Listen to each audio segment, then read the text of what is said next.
নমস্কার বন্ধুরা, আজকের ভিডিওতেও আমরা বাংলা সাহিত্যের আরো 10টি গুরুত্বপূর্ণ প্রশ্ন ও তার উত্তর নিয়ে আলোচনা করব। 1 নম্বর প্রশ্ন, পঞ্চাশের মন্বন্তরকে কেন্দ্র করে রচিত তুলসী লাহিড়ীর বিখ্যাত নাটক কোনটি? পঞ্চাশের যে মন্বন্তর হয়েছিল সেটিকে কেন্দ্র করে তুলসী লাহিড়ী যে নাটক রচনা করেছিলেন সেটি হলো ছেঁড়া তার। দ্বিতীয় প্রশ্ন, অর্ধেক জীবন কার জীবনীমূলক গ্রন্থ? তো অর্ধেক জীবন এটি একটি আত্মজীবনীমূলক গ্রন্থ যার রচয়িতা হলেন সুনীল গঙ্গোপাধ্যায়। 3 নাম্বার, নবনাট্য আন্দোলনের পথিকৃৎ কে ছিলেন? নবনাট্য আন্দোলন যেটি 1940 যে দশক সেই সময় হয়েছিল, আর এটির পথিকৃৎ ছিলেন বিজন ভট্টাচার্য। এটা নাটকের ক্ষেত্রে যে আন্দোলন, এই আন্দোলনের যে মূল লক্ষ্য ছিল যে সাধারণ মানুষের ভাষা ব্যবহার করে তাদের জীবনের যে সমস্যা সেইগুলোকে নাটকের মধ্য দিয়ে প্রদর্শিত করা আর সেই সঙ্গে মানুষকে সচেতন করা। 4 নম্বর প্রশ্ন, কার সম্পাদনায় সবুজ পত্র প্রকাশিত হয়? তো সবুজ পত্র এটি প্রকাশিত হয় প্রমথ চৌধুরীর সম্পাদনায়।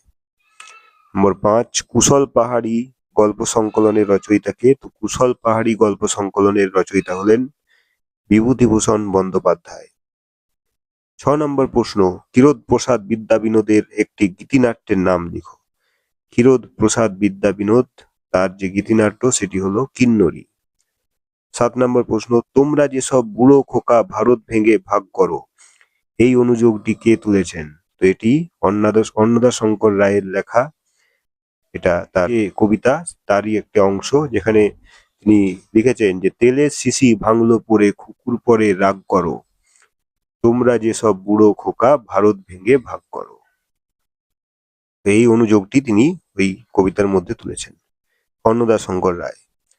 8 নম্বর প্রশ্ন, ঋণং কৃত্বা নাটকের রচয়িতাকে? তো ঋণং কৃত্বা এটা একটা প্রহসনমূলক নাটক, আর এই ঋণং কৃত্বা এই প্রহসনমূলক যে নাটকটি রয়েছে এটির রচয়িতা হলেন প্রমথনাথ বিশি।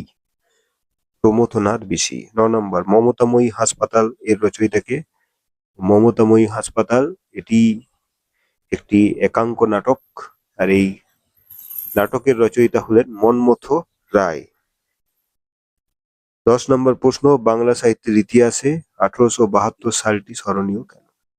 1872 সাল, এই সময় কলকাতায় ন্যাশনাল থিয়েটার প্রতিষ্ঠিত হয়েছিল গিরিশচন্দ্র ঘোষের মাধ্যমে কর্তৃক।